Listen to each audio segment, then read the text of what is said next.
started with my own infertility. My husband and I struggled to have children of our own. And in the midst of that struggle, there were lots of times when a sense of hopelessness would almost set in.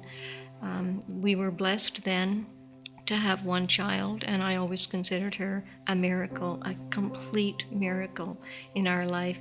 My love for her was so intense. I didn't know that one could love as much as I was feeling when our first daughter was born. And because we loved her with such intensity, we had a genuine craving, a thirst to have another child. And that was not happening with us. And in the midst of that infertility, that cross of infertility, I met a co-worker who came and told me that she was going to have an abortion. And she actually wanted me to, in a very minor way, facilitate her going to abort her child.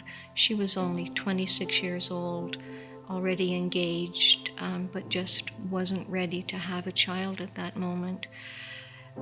Struggling with infertility of my own, that experience, and by the way, she did go ahead and have that abortion.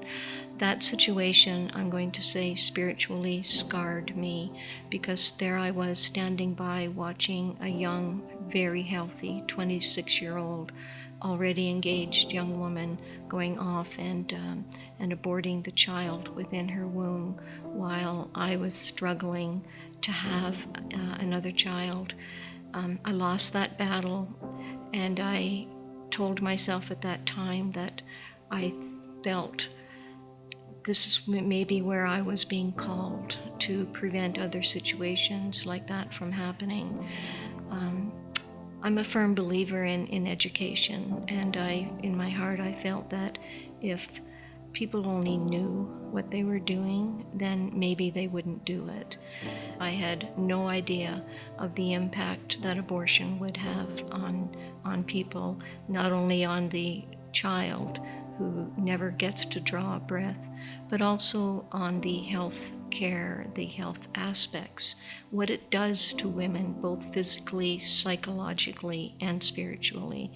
And my eyes were really opened to the harm that abortion does to women, to actually all the family members of that child who never gets to be born.